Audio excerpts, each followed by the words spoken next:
Mobile के reviews देखते time आपने प्रोसेसर के बारे में बहुत सारी बातें सुनी होंगी, जैसे इस फोन के प्रोसेसर में इतने कोर हैं, इसकी क्लॉक स्पीड इतनी है, इसका फैब्रिकेशन प्रोसेस इतने एनएम का है, इसके प्रोसेसर का जीपीयू इतना है। तो इस तरह की बातें आपने बहुत सारी सुनी होंगी। अगर आप भी इस सब के बारे में जानना चाहते हैं तो इस वीडियो को आप पूरा देख लीजिए।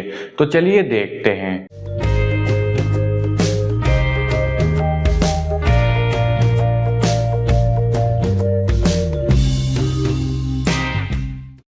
तो सबसे पहले प्रोसेसर कोर्स के बारे में जानते हैं। यहाँ पर डुअल कोर का मतलब है 2 कोर, क्वाड कोर का मतलब है 4 कोर, हेक्सा कोर का मतलब है 6 कोर, ऑक्टा कोर का मतलब है 8 कोर और डेका कोर का मतलब है 10 कोर। लेकिन ये कोर है क्या चीज, चलिए इसे एक आसान एग्जाम्पल से समझते हैं। मान लीजिए ये एक आदमी है, आपने इसे कुछ काम करने के लिए दिया। मान लीजिए आपने इसे कपड़े धोने के लिए दे दिए। अब ये अकेला आदमी है और आपने इसे बहुत सारे कपड़े धोने के लिए दे दिए हैं।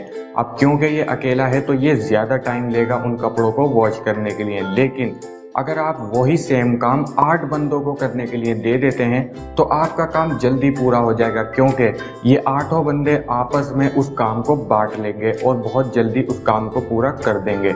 कुछ यही चीज़ आपका प्रोसेसर भी करता है। मान लीजिए ये एक बंदा एक कोर है। अब आप अपने फ़ोन में बहुत सिंपल से टास्क करते हैं, मैसेजिंग हो गया, ये कोई भी लाइट वेट ऐप आप ओपन कर रहे हैं तो वो काम ये सिंगल कोर प्रोसेसर कर सकता है। लेकिन आपने बहुत सारे हैवी टास्क करने हैं, जैसे आपको गेमिंग करनी है, आपको मल्टीटास्किंग करनी है या फिर कोई बड़ी बड़ी हाई एंड एप्स को रन करना है, तो यहाँ पर ज़्यादा कोर्स की ज़रूरत पड़ेगी। तो ऐसे में आपका ऑक्टा कोर प्रोसेसर करता है वर्क। यहाँ पर आपके पास 8 कोर हैं, यानी कि ये 8 कोर के अंदर सारा काम जो है डिस्ट्रीब्यूट हो जाएगा। आपको जो टास्क करने हैं वो सभी टास्क इस प्रोसेसर के अंदर हो जाएंगे डिस्ट्रीब्यूट, यानी कि इन कोर्स के अंदर डिस्ट्रीब्यूट हो जाएंगे। उसके बाद आपको बहुत आसानी से लैग फ्री एक्सपीरियंस मिलेगा। तो यहाँ पर एक कोर था तो उसके लिए काम करना मुश्किल था, क्योंकि उसकी क्षमता इतनी नहीं थी कि वो इतने बड़े बड़े हैवी टास्क को पूरा कर पाए। लेकिन सेम ऐसे ही 8 कोर्स हो गए तो यहाँ पर आपका काम बहुत जल्दी हो गया पूरा। हमें सबसे ज़्यादा ऑक्टा कोर प्रोसेसर अपने फ़ोन्स में आजकल देखने के लिए मिलते हैं। डुअल कोर और क्वाड कोर हमें पहले देखने के लिए मिलता था और हेक्सा कोर और डेका कोर ये काफ़ी रेयर हमें देखने के लिए मिलते हैं। बात करते हैं क्लॉक स्पीड की। इसे पुराने वाले एग्जाम्पल से ही समझते हैं। तो ये जो 8 बंदे कपड़े धो रहे थे उसमें से हर एक बंदा किस स्पीड से कपड़े को धो रहा है, हम उस स्पीड को गीगाहर्ट्ज में देखेंगे। यही सेम चीज़ आपके प्रोसेसर कोर्स के साथ होती है। आपका जो हर एक कोर है वो किस स्पीड से काम कर रहा है, हमें यही देखना है। तो इसी को क्लॉक स्पीड कहते हैं। तो क्लॉक स्पीड से पता चलता है आपका सीपीयू पर सेकंड कितने इंस्ट्रक्शन को प्रोसेस कर रहा है। एग्जाम्पल के लिए आप स्नैपड्रैगन 732G चिपसेट को देख सकते हैं। यहाँ पर आपके 2 कोर काम करते हैं 2.3 गीगाहर्ट्ज की स्पीड पर और 6 कोर काम करते हैं 1.8 गीगाहर्ट्ज की स्पीड पर। तो यहाँ पर आप देख सकते हैं 2 कोर हाई स्पीड पर काम कर रहे हैं और बाकी के 6 कोर स्लो स्पीड पर काम कर रहे हैं। तो ऐसा क्यों है? जैसा कि हम जानते हैं जितनी ज़्यादा क्लॉक स्पीड होगी उतनी अच्छी परफॉर्मेंस हमें देखने के लिए मिलेगी। तो यहाँ पर आपके मोबाइल की बैटरी भी बचानी होती है। अगर ये सभी कोर्स हाई स्पीड पर काम करेंगे तो हीटिंग भी ज़्यादा होगी और आपके फ़ोन की बैटरी भी जल्दी ख़त्म हो जाएगी।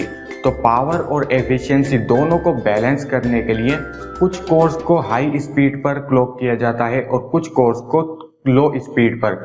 लेकिन ये कोर्स सभी आपस में मिलकर काम करते हैं, जिसकी वजह से आपको बिल्कुल लैग फ्री एक्सपीरियंस मिलता है। आप किसी भी चिपसेट को देख सकते हैं, सबका कॉम्बिनेशन आपको अलग अलग मिलेगा। किसी में 4 कोर अलग काम कर रहे होंगे, 4 कोर कुछ और स्पीड पर काम कर रहे होंगे, किसी में 2 कोर अलग स्पीड पे होंगे, 6 कोर अलग स्पीड पे। यहाँ पर आर्किटेक्चर के हिसाब से ये कोर्स काम करते हैं। यहाँ पर आर्किटेक्चर की बात हो रही है तो चलिए जानते हैं आखिर आर्किटेक्चर होता क्या है। तो जैसा कि आप नाम से ही समझ पा रहे हैं, आर्किटेक्चर मतलब किसी चीज़ का डिज़ाइन। दोस्तों, जब हमें कोई चीज़ बनानी होती है तो हमें उसका अच्छे से डिज़ाइन चाहिए होता है, प्रॉपर प्लान चाहिए होता है। अगर मैं ये वीडियो बना रहा हूँ तो मुझे इसका पहले प्लान चाहिए, मैं ऐसे ही कुछ भी नहीं बना दूंगा। तो यहाँ पर आखिर ये आर्किटेक्चर देता कौन है? आपने आर्म का नाम सुना होगा दोस्तों, ये एक ऐसी कंपनी है जो मोबाइल सीपीयू मैन्युफैक्चरर्स को आर्किटेक्चर देती है, यानी कि प्रोसेसर के कोर्स का डिज़ाइन प्रोवाइड कराती है। अब यहाँ पर ये एक अकेली कंपनी नहीं है, इसके अलावा और भी कंपनियां हैं, लेकिन सबसे ज़्यादा मोबाइल प्रोसेसर में इस आर्किटेक्चर का ही यूज़ होता है। आप क्वालकॉम स्नैपड्रैगन को ले लो या फिर मीडियाटेक को ले लो या एक्सिनोस को, सबके अंदर आपको आर्म का ही आर्किटेक्चर देखने के लिए मिलेगा। तो यहाँ पर आपने कोर्टेक्स, क्रायो इस तरह के नाम भी सुने होंगे दोस्तों, ये आर्किटेक्चर के नाम है। यहाँ पर कोर्टेक्स A55 का मतलब है ये एक डिफरेंट डिज़ाइन है, कोर्टेक्स A78 का मतलब है ये एक अलग डिफरेंट डिज़ाइन है कोर का। तो यहाँ पर आर्म लाइसेंस प्रोवाइड करता है सभी मोबाइल सीपीयू मैन्युफैक्चरर्स को उनका आर्किटेक्चर यूज़ करने के लिए। जरूरी नहीं है सभी सीपीयू मैन्युफैक्चरर इन्हीं कोर्स का यूज़ करेंगे। आजकल आप देख सकते हैं हमें ज़्यादातर प्रोसेसर के अंदर कस्टम कोर्स भी देखने के लिए मिल रहे हैं। मान लीजिए कोई कंपनी अपना प्रोसेसर डिज़ाइन कर रही है तो वो आर्म के पास जाकर अपना कस्टम कोर भी डिज़ाइन करवा सकती है और उसके बाद उस प्रोसेसर को आसानी से मैन्युफैक्चर कर सकती है। अब बात करते हैं एनएम की। आपने बहुत बार सुना होगा इस फ़ोन में 11 एनएम का प्रोसेसर है, इसमें 7 एनएम का है, इसमें 5 एनएम का। लेकिन ये एनएम है क्या चीज़? एनएम का फुल फॉर्म है नैनोमीटर। यहाँ पर आपको नाम से ही पता चल रहा है ये एक मेजरमेंट का यूनिट है। तो हमें क्या चीज़ नापनी है? हमें नापना है ट्रांजिस्टर को। हमारा सीपीयू बिलियन ऑफ ट्रांजिस्टर से मिलकर बना होता है। तो यहाँ पर आपके ट्रांजिस्टर का साइज जितना छोटा होगा उतना ही एफिशिएंट आपका प्रोसेसर होगा, क्योंकि यहाँ पर अगर ट्रांजिस्टर का साइज छोटा होगा तो यहाँ पर ये पावर कम लेगा, पावर कम लेगा तो यहाँ पर आपकी हीटिंग भी कम होगी। तो इस तरह से आपका जितना ट्रांजिस्टर का साइज छोटा होगा उतना ही ज़्यादा एनर्जी एफिशिएंट आपका ये प्रोसेसर होगा। तो सीधी सी बात है, जितना छोटा ट्रांजिस्टर का साइज होगा उतने ज़्यादा ट्रांजिस्टर हम सीपीयू के अंदर लगा पाएंगे। इसके अलावा कोर्स के लिए भी हमारे पास जगह बचेगी। एनएम से मतलब है आपके प्रोसेसर का फैब्रिकेशन प्रोसेस कैसा है। बात करते हैं जीपीयू की, यानी कि ग्राफिक्स प्रोसेसिंग यूनिट। इसके बारे में आप में से ज़्यादातर लोग जानते हैं, ये ग्राफिक्स शो करने के काम आता है। आपके फ़ोन में जितने भी वीडियोस, फोटोज़ या फिर गेमिंग वगैरह होती है, ये सब कुछ जीपीयू की मदद से ही होती है। ये जीपीयू आपके प्रोसेसर के साथ काम करता है, यानी कि जीपीयू और सीपीयू एक साथ काम करते हैं, तभी आपको एक अच्छी वीडियो या फिर एक अच्छी ग्राफिक्स देखने के लिए मिलती है।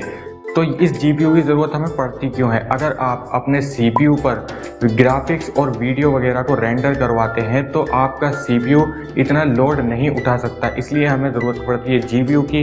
ये स्पेशली होता है ग्राफिक्स के लिए। आपके फ़ोन में जितनी भी ग्राफिक्स हैं, जितने भी फ़ोटोज़ हैं, जितनी भी वीडियोज़ हैं, जितने भी हाई एंड गेम्स हैं, उन सब की जितनी भी ग्राफिक्स है वो सब कुछ प्रोसेस होती है इस जीपीयू के ऊपर।